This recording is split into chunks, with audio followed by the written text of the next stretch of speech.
Nah kan tuh si Andy tuh nggak tahu kalau mainannya hidup, jadi mereka kalau lagi main ya bonekanya diem aja. Nah justru kalau misalnya si Andy tahu mainannya hidup, dia tuh justru bukan lagi cerita tentang mainan yang sayang sama pemiliknya atau pemiliknya yang sayang sama manusianya, tapi justru malah jadi penuntut mainan hak asasi di dunia. Nah Ya nggak sih? makanya kalau misalnya mainan gue hidup nih, kayak beginiannya hidup, pengen gue bakar rasanya. Itu tuh kalau misalnya Andy tahu mainannya bisa hidup, dia pasti bakal ngebakar semua mainan yang ada. Iya Terus kan? nggak bakal jadi perang antara ras manusia sama ras hewan, ras mainan. Dan terus tapi ini pasti mainan bakal menang gitu dari ras manusia, soalnya kan mereka tahan radiasi kan. Jadi kayak mereka nggak perlu makan, mereka nggak perlu minum, mereka cuma bisa jalan doang, udah kan menguasai dunia langsung. Ntar loh, kalau mereka tahan radiasi nggak perlu makan, terus dinuklir kan berarti umat manusia. Terus ntar ras mainan memperbudak ras manusia selamanya. Gimana dong kalau kayak gitu? Nah makanya setelah itu akan lahir seorang manusia yang mampu mengakhiri rezim para mainan-mainan ini menguasai dunia.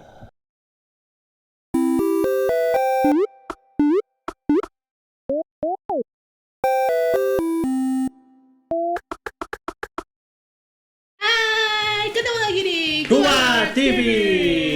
Sekarang kita kedatangan seorang tamu yang sangat-sangat spesial sekali. Siapa lagi? seorang dosen action figure Bandung. Universitas Action Figure Bandung. Perkenalkan dirinya dong, ada Ya, siapa? silakan Ya. perkenalkan dirinya dulu. Hai, saya Derry. Udah aja. Tanpa Ini konteks. Jadi Muka-muka familiar kalau datang ke Toys Fair di Bandung pasti ada dia gitu ya. Kalau ngerasa memang familiar mukanya, pasti lu sering datang ke Toys Fair yang ada di Bandung, ya nggak? nah, di episode kali ini kita akan ngomongin tentang apa, Gi? Ya pasti tentang action figure lah, kita udah ngedatengin Derry. Iya, benar. Masa kita mau ngomongin Kita- kejombloannya dia, kan ya enggak gitu kayaknya. Tapi ini akan ngomongin tentang action figure. Dia udah bawa action figure sebanyak ini gitu ya. Nah, kalian bisa lihat ini semua koleksinya dia dan belum yang ada di rumahnya juga ya. Oh iya betul. Iya. Total ada berapa koleksi? Masih seratusan lah. Sedikit sih kalau dibanding yang lain. Nah, aku mau apa? Tapi seratusan, tapi satunya berapa juta gitu ya. Oh enggak. Nah, sebelum kita mulai kita nanya lu nih, sebelumnya ini apakah ini emang dari awal hobi, apa emang suka, apa emang iseng-iseng aja Dari gimana? tahun berapa gitu Nah, ya, dari tahun berapa nih mulai koleksi kayak gini? Sebenarnya kalau suka mainannya itu sendiri tuh dari zaman kecil sih. Itu Itu berapa puluh tahun yang lalu? sekitar 100 nggak sih? Itu sekitar 18 tahun yang lalu lah. Oh. Ya standar lah, anak kecil kan suka banget tuh sama mainannya. Jadi mulai serius ngumpulin itu kurang lebih dari tahun 2012. Oke, berarti sekitar 4 tahun lah ya, 3-4 tahun. Kalau bikinnya sendiri, bikin action figure dari kapan? Itu tuh dari tahun 2012 juga. Jadi saat memulai hendak mengoleksi itu terbentur dengan sebuah realita. Saya nggak mau beli semua mainan yang ada. Oh. Jadi gimana ya caranya biar tetap punya? Hmm. Bikin sendiri kayak ide yang bagus. Nah, mainan yang pertama kali dibikin itu mainan apa? Wah, udah dibuang kayaknya. Jeleknya ya pertama kali bikin sendiri tuh.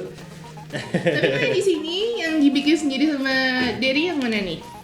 Tunjukin aja, pegang aja. Sebenarnya sih ini hasil rekayasa sendiri. Waduh, luar biasa. rekayasa. Luar biasa. Ini Iya, ada edit. Gundam, ini Cinta ada Gundam Freak.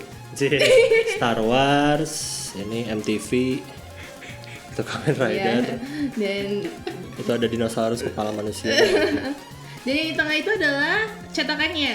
Ya ini cetakannya. Nah. Jadi waktu itu sedang iseng pengen bikin agak banyak. Jadi akhirnya udah coba dicetak deh. Dan ternyata lumayan lucu gitu. Ada banyak. Berarti sekarang cetakannya ada berapa banyak? Kalau cetakan bentuknya itu udah ada disimpan kah? Atau ada yang terus pas udah jadi, pas bikin, oh ternyata jadinya kita terus dibuang atau digimanain gitu? Nah macam-macam. Kalau yang ini kebetulan karena suka dan bagus disimpan. Kalau yang jelek mah dibuang. Langsung dibuang. Betul sekali. Karena saya orangnya tuh gampang kecewa. Yang itu Masih. cetakannya itu? Jadi ini berapa lama bikin cetakannya terus sampai jadi figurnya seperti itu, terus kadang-kadang dicat juga, tuh berapa lama biasanya prosesnya? Sekitar sebulanan deh. Sebulan tuh waktu yang normal, proses yang biasanya memang sebulan atau biasanya lebih cepat atau biasanya lebih lama, mungkin karena lagi patah hati jadi lebih lama atau mungkin karena lagi apa jadi gimana gitu, gimana? Sebulan, kalau menurut gue sih sebulan tuh kelamaan sebenarnya. Kayak kalau kan ini akhirnya jadi menerima kerjaan dari orang juga. Kita sebulan kayak kalau misalkan tiba-tiba membludak ada 5 kerjaan gitu. Masa 5 bulan sih? Setahun kan ada 12 bulan, masa 5 bulan cuma ini jadi 5. Ini menarik nih, berarti kalau ada order dari orang berarti ini sudah dijadikan sebagai profesi dong? Sampingan sih. Keren ya, dari hobi jadi sampingan. Betul. Nanti jadi profesi nggak kira-kira? Udah jadi profesi sih ya. Pengennya sih membawa hidup menjadi lebih baik tapi belum ya. Nah, sebelum kita lanjut lagi ngobrol-ngobrol sama expert di bidang action figure, kita akan ngecek-ngecek dulu nih fakta-fakta yang udah kita kumpulin ya. Ini kan udah profesornya ada, bener nggak nih fakta-fakta tentang action figure ini? Yes. Kita kumpulin sesuai nggak dengan ahlinya? Yuk kita bahas faktanya sekarang. Action figure pertama kali diciptakan oleh Hasbro di tahun 1960-an. Nah, Hasbro adalah perusahaan di balik mainan famous seperti G.I. Joe, Transformer, dan masih banyak lagi. Dan tujuannya ini adalah untuk bikin boneka khusus untuk cowok. Makanya dipakai kata action biar laki banget. Nah, karena tahun segitu sudah ada mainan atau boneka namanya Barbie, jadi karena si Hasbro ini ingin membuat mainan atau boneka khusus untuk cowok, maka namanya adalah action figure. Dan kata action figure pertama kali digunakan oleh Hasbro untuk memperkenalkan mainan G.I. Joe. Nah, G.I. Joe itu adalah mainan tentara. Siapa tahu kamu belum tahu apa itu G.I. Joe? Karena G.I. Joe ini tentara, jadi di setiap mainan G.I. Joe harus ada codet atau harus ada goresan di pipinya, biar tambah maskulin dan cowok banget. Padahal nggak juga. Sebenarnya codet itu untuk menandakan bahwa mainannya itu asli dan jadi ciri khas biar nggak ditiru. Nah, tahun 1977 itu ada film paling populer di dunia. Salah satu yaitu adalah Star Wars. Nah, Star Wars ini tahun segitu mulai jualan mainan action figure dan membuat action figure menjadi semakin populer. Dan di tahun 1979, anime Mobile Suit Gundam pertama kali tayang di Jepang. Dan setahun kemudian, Gunpla atau mainan Gundamnya rilis di Jepang. Nah, menariknya nih, sebelum tahun 1983 di Amerika, perusahaan-perusahaan itu nggak boleh bikin film kartun berdasarkan mainan. Tapi, berkat pertolongan Presiden Ronald Reagan, nggak juga sih, tapi setelah tahun 1983 boleh diciptakan film kartun berdasarkan mainan. Makanya ada Mattel, perusahaan Mattel, di balik Barbie dia bikin He-Man, salah satu boneka atau action figure paling cowok karena berotot. Padahal Barbie kan cewek banget ya. Iya, dan gak cuman dari satu negara aja nih pembuatan action figure, karena ternyata Transformers adalah action figure hasil kerjasama antara Amerika, yaitu Hasbro, dan juga Jepang, yaitu Takara Tomy. Nah, terakhir adalah best selling toys sepanjang masa. Apakah action figure paling laku sepanjang masa? Yang pertama adalah Barbie, karena sudah terjual lebih dari 1 miliar. Dan yang nomor 2 adalah Transformers, karena sudah lebih dari 500 juta Transformers telah terjual dengan keuntungan mencapai 2 miliar dolar Amerika. Action figure ketiga paling besar keuntungannya adalah G.I. Joe dengan 10 juta mainan terjual setiap tahunnya. Dan kemudian nomor 4 disusul oleh Star Wars yang telah menjual 300 juta lebih mainan. Yang kelima adalah nggak ada. Sampai jumpa lagi di fakta berikutnya. Kita kembali lagi bersama dengan Derry dan Kumaha TV. Sekarang kita akan wawancara seputar tentang action figure. Dan profesinya.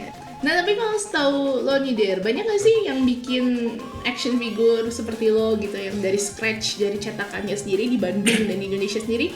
Setahu gue sih banyak sebetulnya. Banyak tuh bukan berarti banyak banget ya. Banyak kayak bisa ditemui lah orang-orang seperti itu.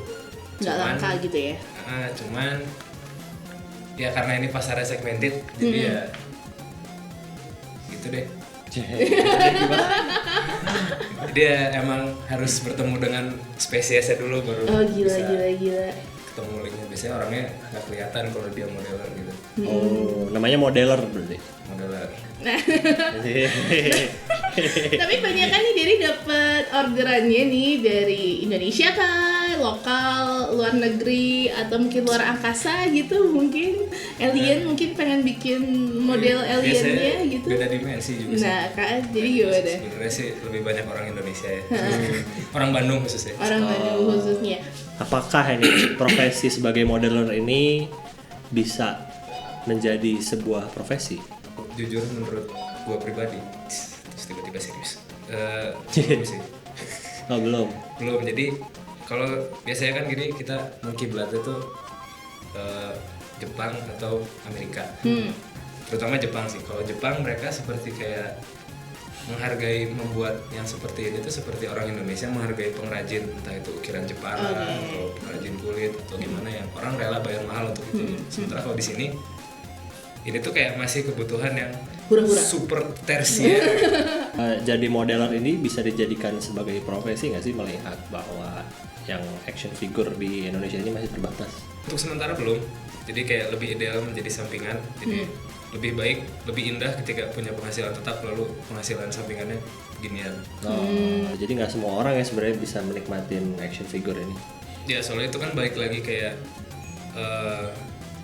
ya karena hobi tadi ya, orang hobi kan itu yang susah jawabnya tuh kenapa kayak ngapain sih lu suka beginian, orang pasti jawabnya ya nggak tahu gue suka aja gitu. Itu kan yang kayak hanya bisa dipahami oleh pribadinya sendiri gitu.